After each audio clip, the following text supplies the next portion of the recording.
and still get the whole experience.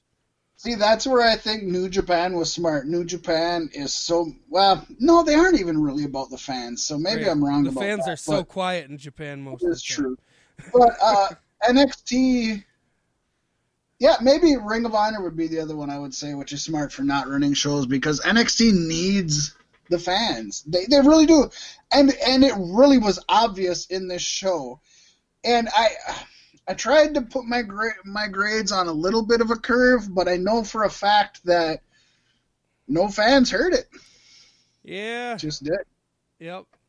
Even just having what people you had around the ringside, like it wasn't enough. It didn't do it. And a lot of these matches, I feel like the performers who are so used to feeding off that crowd energy didn't have anything to feed off of. Oh, and I suppose this is the best time to bring up the fact that MVP got fucking chastised and actually had to redo a promo because he called the people at ringside NXT superstars, but they're really just performance center trainees.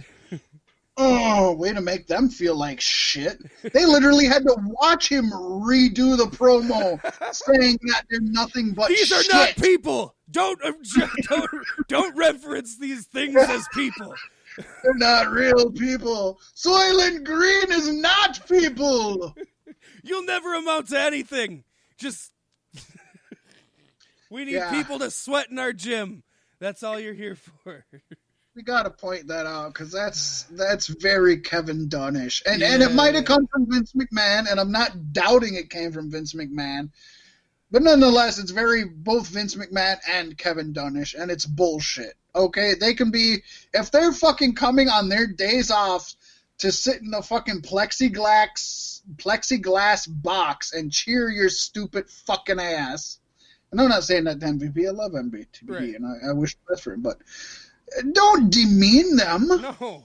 Fuck, call them future WWE superstars. Call them future WWE champions. Every one of you can be a future WWE champion. They all got participation trophies in the crowd. You know, I mean, anybody can get the 24/7 title. Nobody gives a shit. We didn't say which championship. Yeah, exactly. Okay, we're going to start this out, Pacey, with a 6-woman tag team. We got Mia Yim, Shotzi Blackheart, and Tegan Knox defeating Candice LeRae, Dakota Kai, and Raquel Gonzalez. Yes. This, it's not the start to a takeover I was used to. No. As soon as it started, I felt like it was very one-sided. And it wasn't the side that I picked. The pay-per-view starts out shitty. I hope for good things for Raquel I did it again. Raquel Gonzalez. She's big. She's badass. She's got a lot that she can do. I just hope she doesn't get called to the main roster too soon and they just jax her again. Right.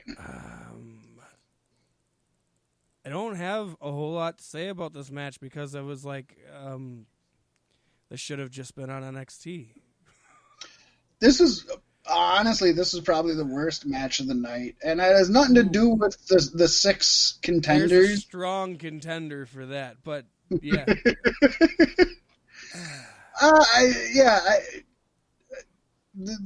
It was fast paced. It was lots of fun. That was great. But it felt like they never spent enough time on any of the individual feuds. It's like everybody had their own moments to shine, but there wasn't any in-ring psychology and storytelling. And I say it every time we have a pay-per-view review. You're going to know that's my thing. I want storytelling in the ring. That's what I love. The multi-person spots, they looked good, especially when Knox took out everyone with a senton from the top turnbuckle. That was cool. I liked it. Yeah. This was decent, but it shouldn't have been here. It either should have been a pre-show match Candice or LeRae fighting to the back and like removing themselves from the match was really lame. Yeah, and obviously I don't know that's how I feel about LeRae's demon fairy gimmick thing she's got going on here. Yeah, obviously that's continuing the Yimla Ray, and I love that is a storyline, and I think that's a great one to go off of and grow. I did like how it tied in with the Lee Gargano match that we'll talk about, but I just thought that was really lame. It was. This whole match was lame. It shouldn't have been here. It should have been pre-show or NXT or not happened. Tegan Nox doesn't have a good choke slam either. Sorry. Agreed. Give Gonzalez that choke slam. She's got the size where it would actually make some kind of effect. For sure. I think she's going places, and like you said, I hope they keep her down there for a year at least and let her just get used to the WWE style, because don't want to Nia Jax her, as you said. Yeah. Just let her learn. And maybe it's because I didn't follow her on the indies, but can you explain to me how she can be called Lady Kane, Tegan Nox?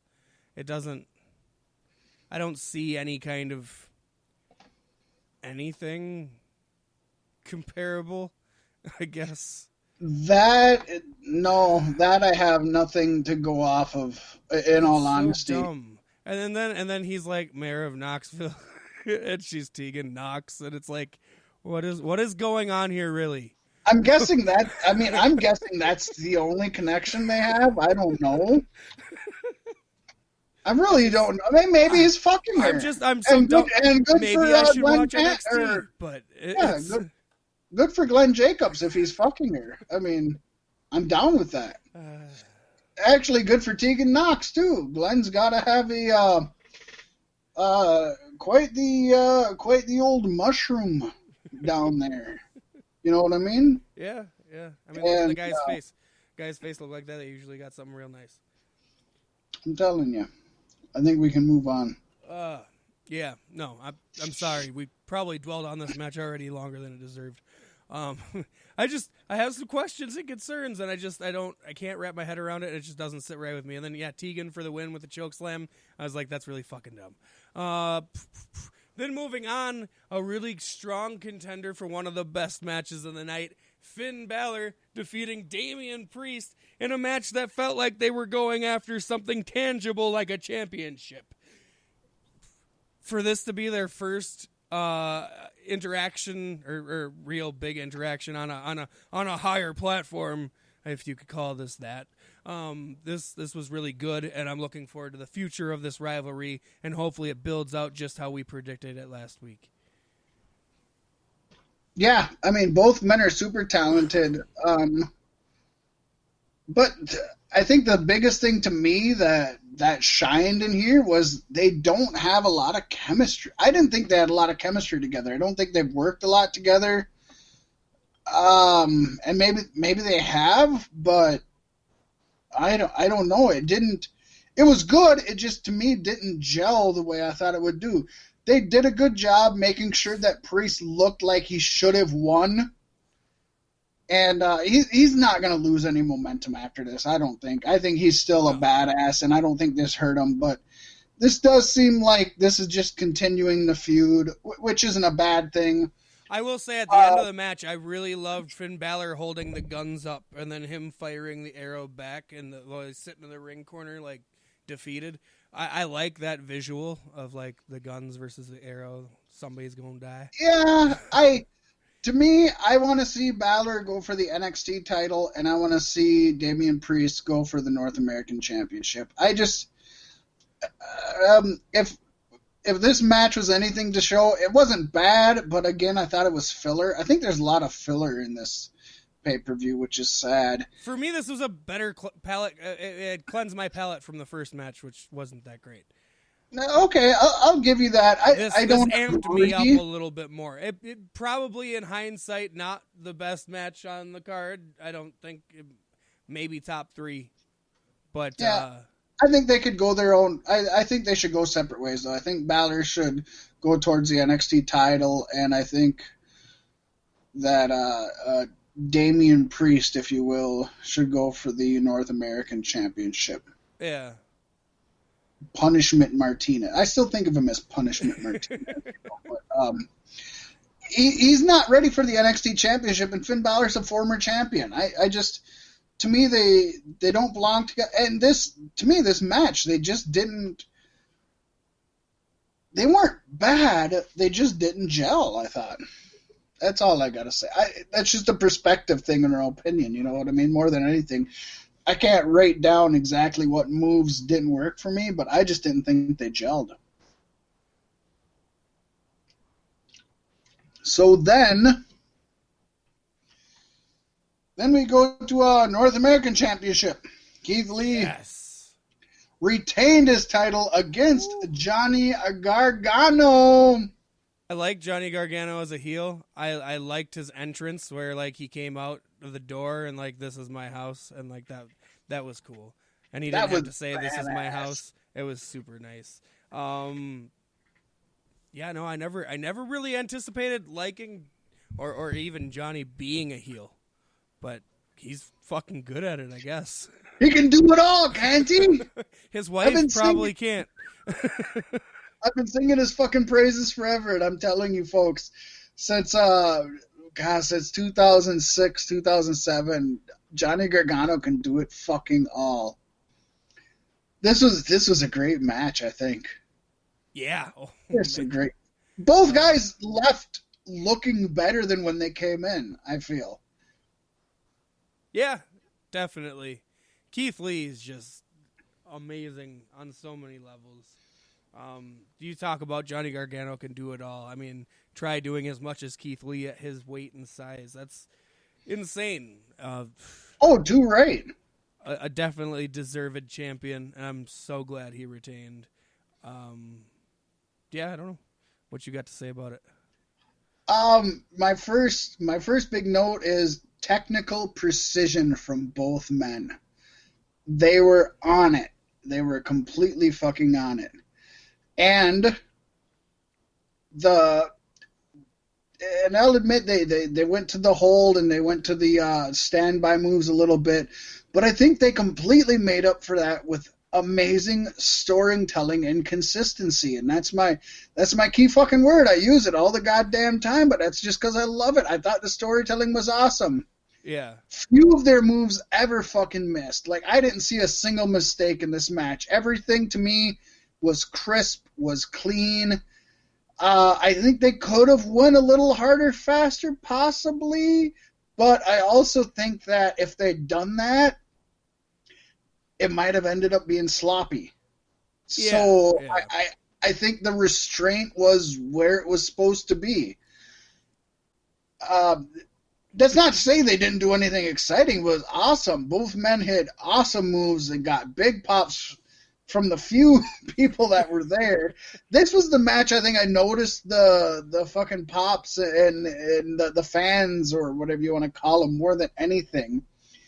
They just didn't rely on just their maneuvers to tell a story. They really took old school wrestling, chain wrestling, not so much the high flying, but power moves, I would say, and they melded it all into a story. It had a beginning, a middle, and a fucking end. I thought it was awesome. They gave them 20 minutes to do this match, that was the perfect time. 18 would have been too few. 22 probably would have been too much. I think it was perfect. This match got an A for me, and it was going to be an A+. And then when I looked at another match coming up that I gave an A+ to, I thought they were on different levels. I'm sorry.